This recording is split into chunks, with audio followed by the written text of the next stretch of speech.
Good morning, everyone. Bright and early here on Wednesday morning. Welcome to another edition of Sea of Tranquility's Ranking the Albums. Today we got in the co-captain's chair, Mr. Simon Bray, and I am Pete Pardo. Good morning, everybody. Or good afternoon. In Simon's case, he just, made sure I was well aware that it was in the middle of the afternoon for him. So, kind of forget when we do these London, UK, US things, right? It's like I wake up first thing in the morning. Simon's already, well into his day. But welcome back once again, Mr. Simon. Thank you. So today, the topic of today, we're going to take a look at the studio catalog of the great Texas Southern rock, hard rock band Point Blank, who signed to a major label, like MCA, if I'm not mistaken, right? It was an MCA Records, I believe. I think it was MCA.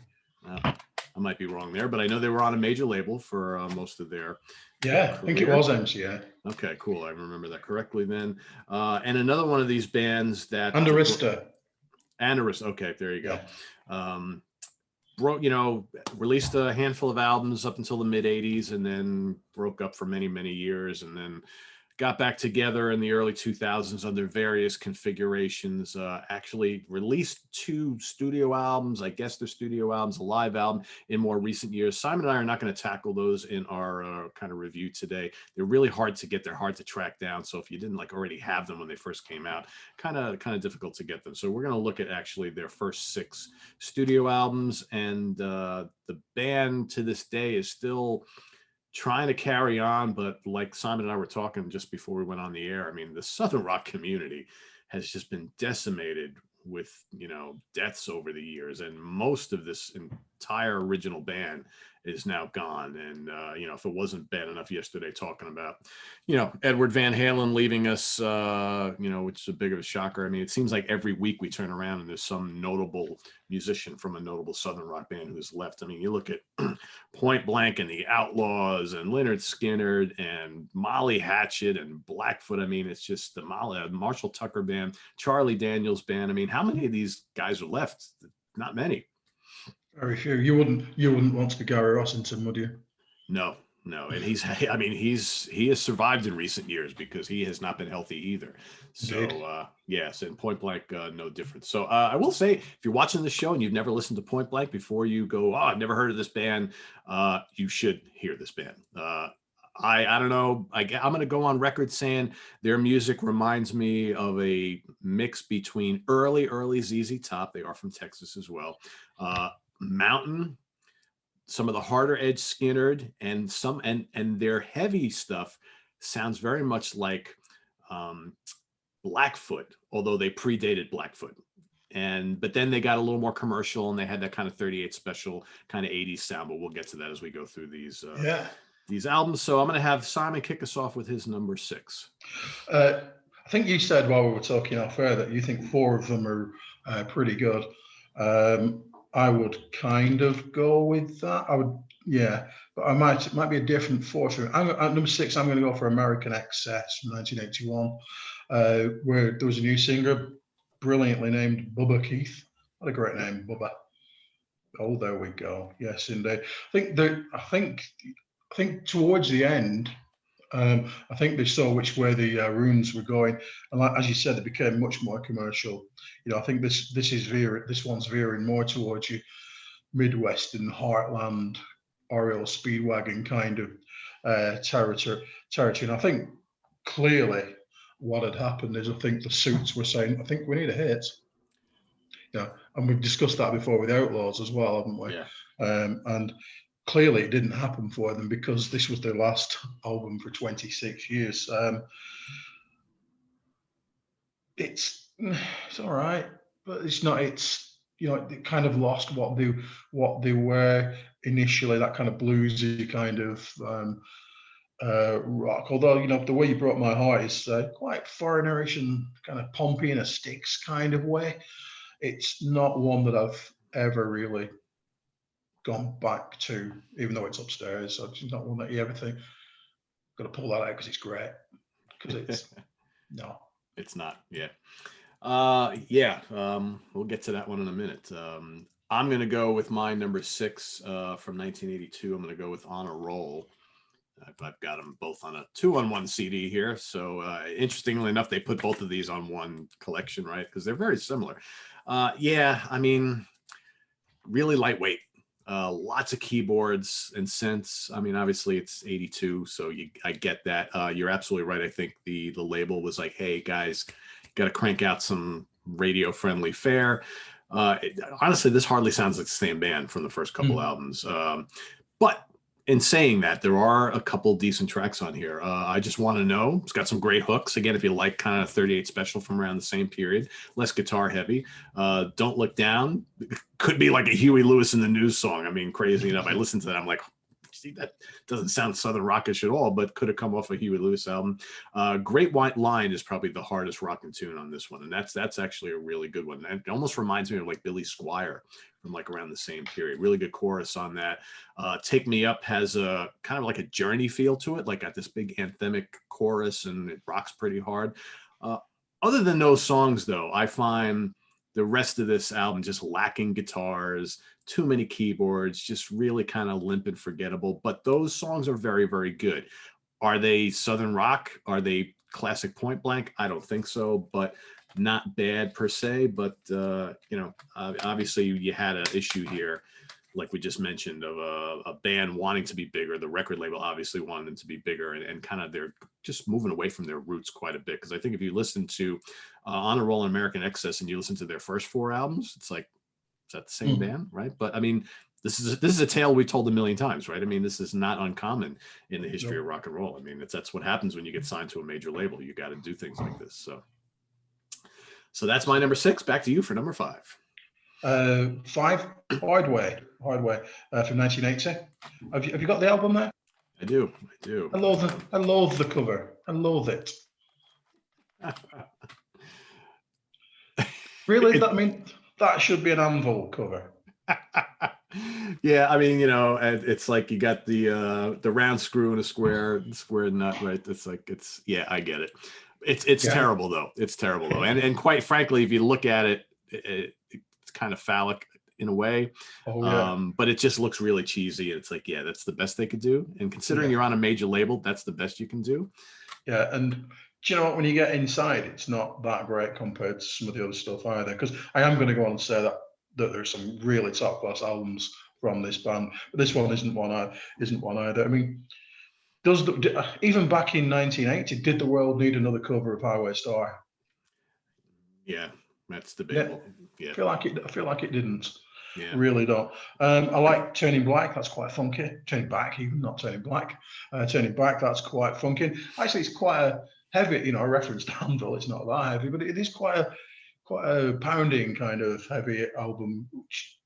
Their early stuff is much lighter and much groovier and funkier. And I think we've talked about production in the past with these kinds of bands, and just so much better in the mid 70s than the kind of overproduced early to mid 80s kind of stuff. Very fabricated, right? It's almost like they're taking away the essence of who the band is, and that's I think that you mentioned overproduced, and that's always what I think of when I think of the 80s. It's just like there's too much there besides the essence of the band themselves, and this catalog is a absolute perfect example of that. Absolutely. Yep. I mean, you hit the nail on the head there. Thank you. Bye. Yes. you hit the screw on the head, right? Oh, yes. All right. Yeah, I mean, and I think you and I are going to differ a little bit on a couple of these albums, but that's okay. But yeah. All right. So where are we? Number 5, right? So I'm going to go with American Excess for my number 5. Here again, like we talked about, a lot of 80s pop creeping into the music. I like Walk Across Fire quite a bit. I think Bubba Keith, good vocalist, right? I think he sounds great on that. You got kind of these big, fat, like Hammond organ and keyboards, kind of like this Deep Purple-y thing. It's pretty cool. I think they always kind of had that in their music a little bit. Nicole was their big stab at a radio single, and I think that was kind of like a minor hit. That's pretty good soft rock kind of song, right? I don't know. And it's I think some of their I'll talk about it a little bit when we get to Hardway, but I think all of a sudden you're starting to hear this like Pablo Cruz and Player and Doobie Brothers type of things seeping into their music, which I like those bands, not necessarily a bad thing. I just don't know. Atlanta Rhythm Section too, I hear a lot on this album because again, they were a Southern rock band, but they were more from the poppy edge. Go On Home, pretty cool, kind of big arena rock song. The Getaway is kind of rocking. The Way You Broke My Heart, good tune, right? Catchy, way too many synths. And then you got Restless and Do It All Night, I think are both pretty solid. I don't know. I think it's a kind of a fun album, but it doesn't work as a Southern rock album, and it kind of doesn't work as a Point Blank album. But awful, not really. I would put this aside alongside any of the more popular 38 Special or ARS albums, I think. And it's it's kind of the trajectory of the band we're going on, I think. But like the best is yet to come, as I'm sure Simon will start with his number 4. Airplay.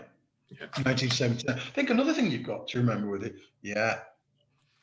another thing you've got to remember with these bands is that they were churning out album after album. There's only a 6-year period that we're talking about here. It's these days, you get 20 odd years between a band releasing some albums. You know what I mean? So creatively, they were in some kind of like space, weren't they? Well done to them. But Airplay,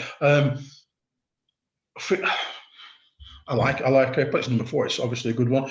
I like the ballad "Shine On." That's a win. That's a winner. At times, I feel like it sounds like a bit like the Jimmy Farrar fronted Hatchet. That's a good compare. Yeah, that's a good point. Yep. Yeah. And then it's got like their version of Jazz Odyssey, "Change My Mind," which is like, what? Where's that come from?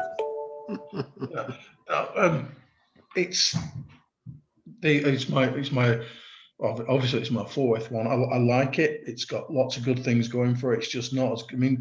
When I come on to the top 2 in particular, the top 2 are awesome.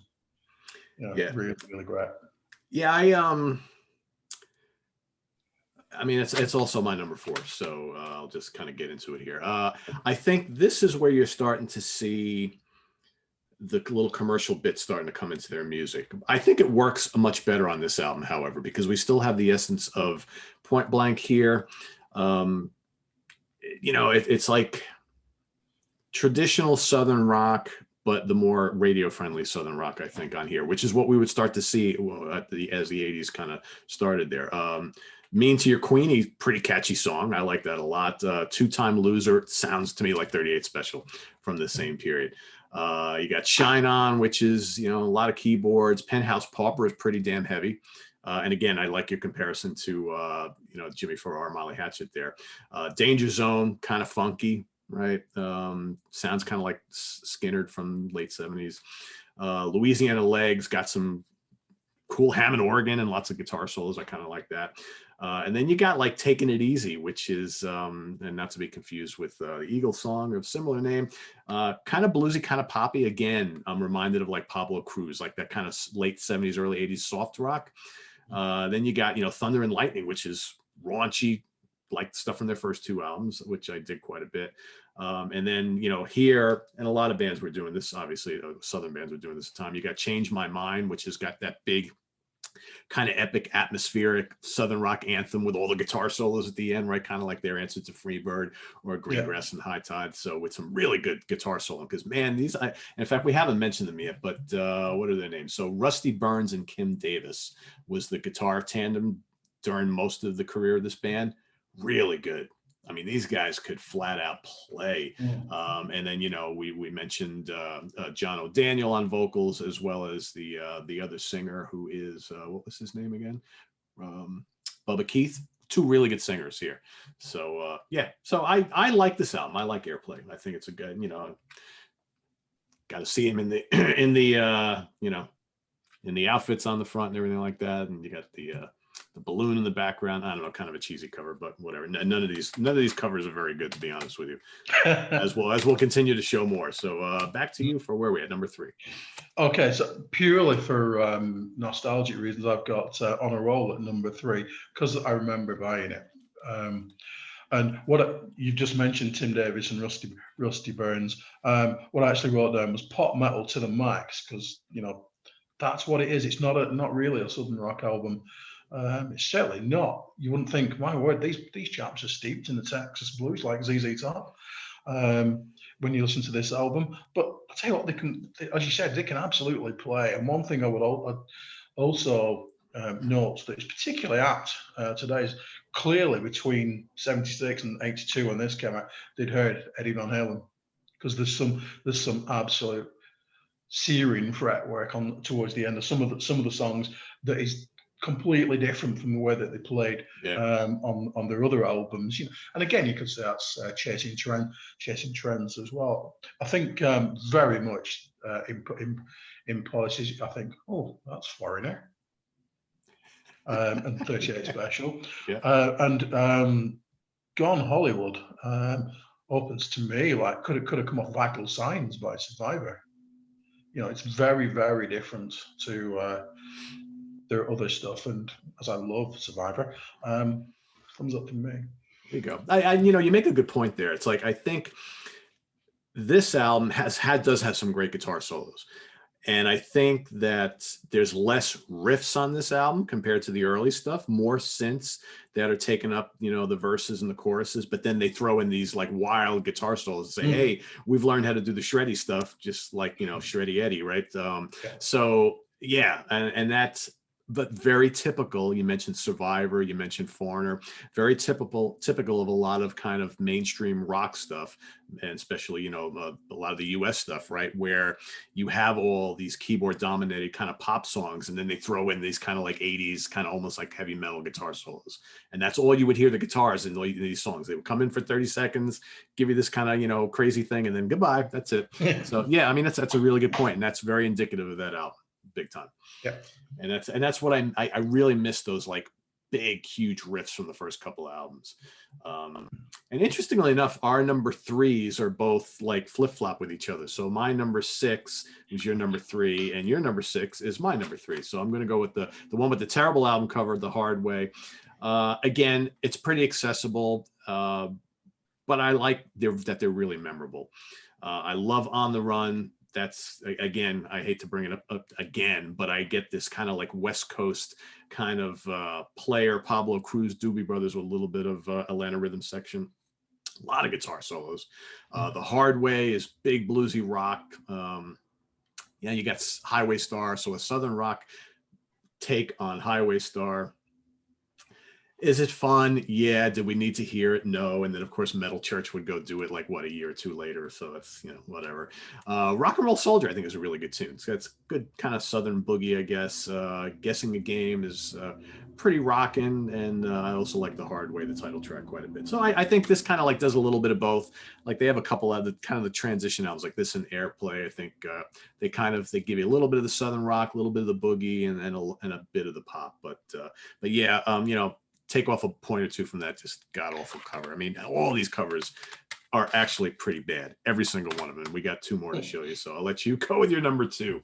Okay, before I get to number 2, sometimes I hear the Doobie thing, but I think the vocals are sometimes like Crosby, Stills and Nash-ish. Yeah, because they have good harmonies. Yeah, I agree. That's, yeah. If you're going to pay homage, good place to go, isn't it? Really? Yeah, absolutely. Okay, my number 2 is the debut album, Point Blank. Look at that cover. That's just genius. I mean, it just looks really cheap.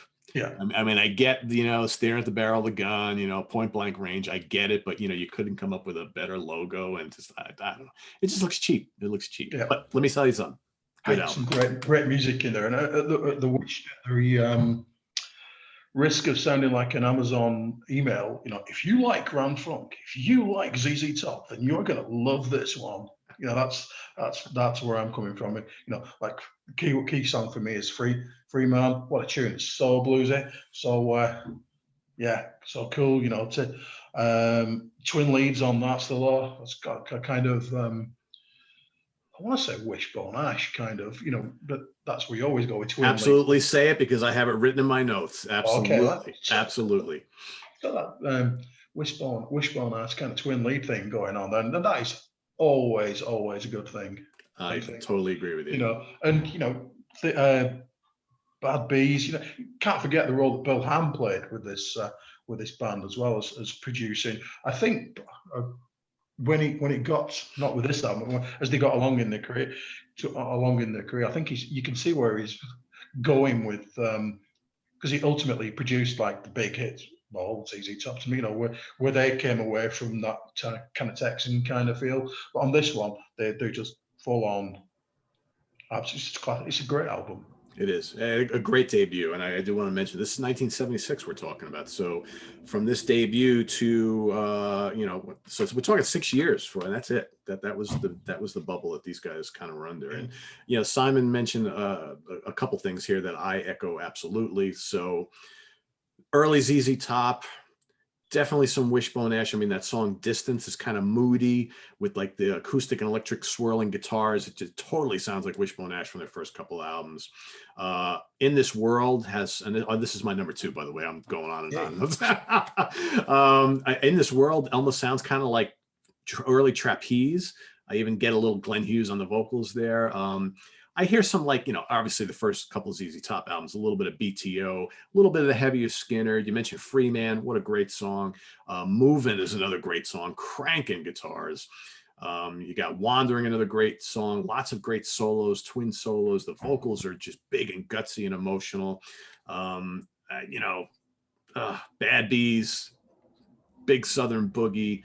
That's the Law. Sounds like it could have come from the first 2 ZZ Top albums. I don't know. This is a great album. It's like 32 minutes long, if that, and that's all it needs to be. It just comes in and kicks your ass every single song. So this is Rusty Burns on guitars, Kim Davis on guitars, Peter Gruen on drums, John O'Daniel on vocals, and Philip Petty on bass, produced by Bill Ham. So I don't know why this album and this band wasn't bigger with this, because this is just absolutely dynamite, and it's right at the right time. I mean, 1976. Yeah, this should have been huge. As it is, they were more of kind of like a regional band who had middling success for a couple of years, and so but that's rock and roll, right?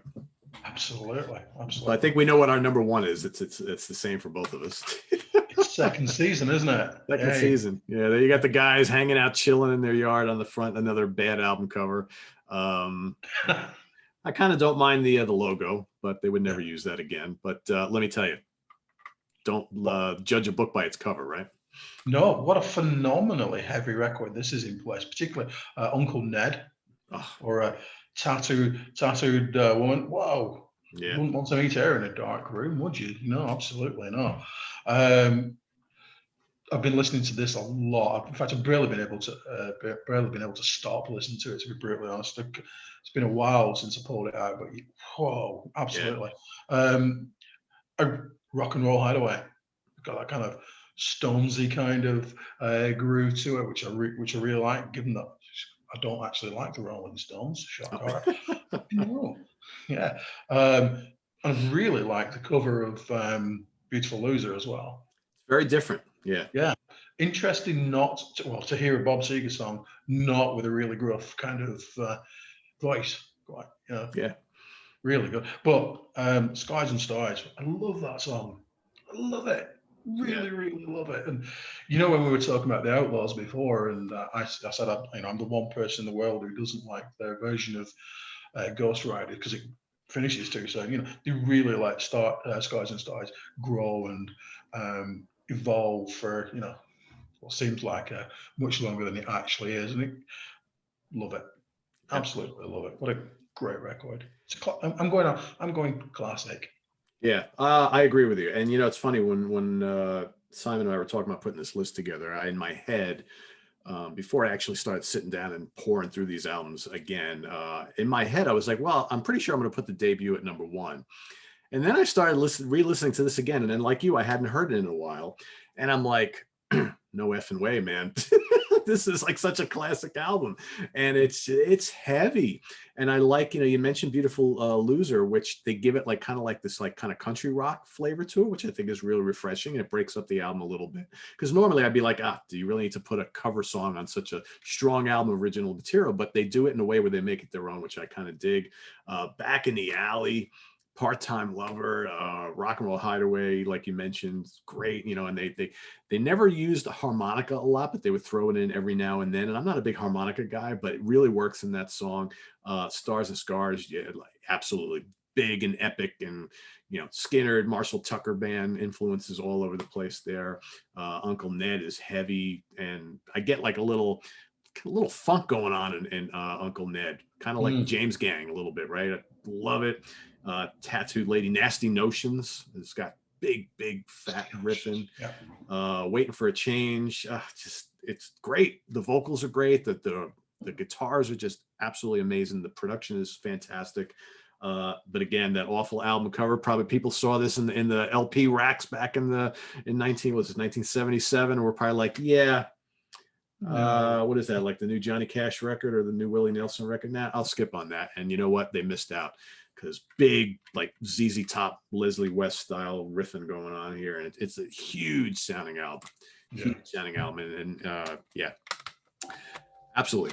I dig this band a lot, and I think they're like one of the undiscovered gems of the kind of Southern rock movement of the late 70s, early 80s. And I'm so I gotta say this. I'm so happy that I can sit almost at any time and talk to a Brit about Southern rock. I think that's just amazing, because so many like people outside this country just don't get this kind of stuff. And I want to commend you, Simon, for being such. You know, Simon's been writing for me on Sea of Tranquility for a long time, and from like day one. I don't even remember when it started. I think I reviewed like some Southern rock release or whatever, and he sent me an email. He goes, "By the way, I have not been able to stop listening to that album. I love those guys." I'm like, really? And that just started this years-long conversation about our love for Southern rock. So it's like whenever there's like a new Outlaws album out or a new Skinner album out, it's like Simon's always like, "Did you hear the new album yet? Did you hear the new album yet?"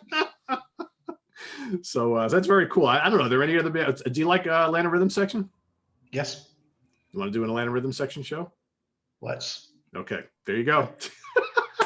On the spot booking. There we go, folks. So look for the next show Simon and I will be doing together, the great Atlanta Rhythm Section, ranking the albums. And so that'll be coming up over the next couple of weeks. So stay tuned for that. Make sure you visit us on the web at www.seaoftranquility.org, where there are hundreds and thousands of, what are we up to, 23,000 reviews now. Many by the both of us, so go check that out, and visit us on Facebook and follow us on Twitter. Of course, we're here on YouTube all the damn time. So what do we got coming up here on the channel? I don't even know. My head's still in a cloud from yesterday, and trying to figure. Anyway, there's lots of stuff coming up on the channel. Look for more Monsters Den episodes, because we're celebrating Halloween, and I'm going to be doing a episode later tonight. All right, I'm not going to divulge what we're doing. And then Rich Catino and I are going to do another Monsters Den tomorrow.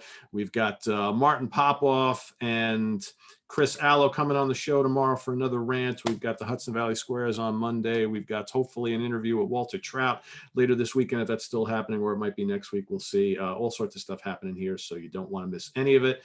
For Simon Bray, I am Pete Pardo. We'll see you all real soon. Goodbye.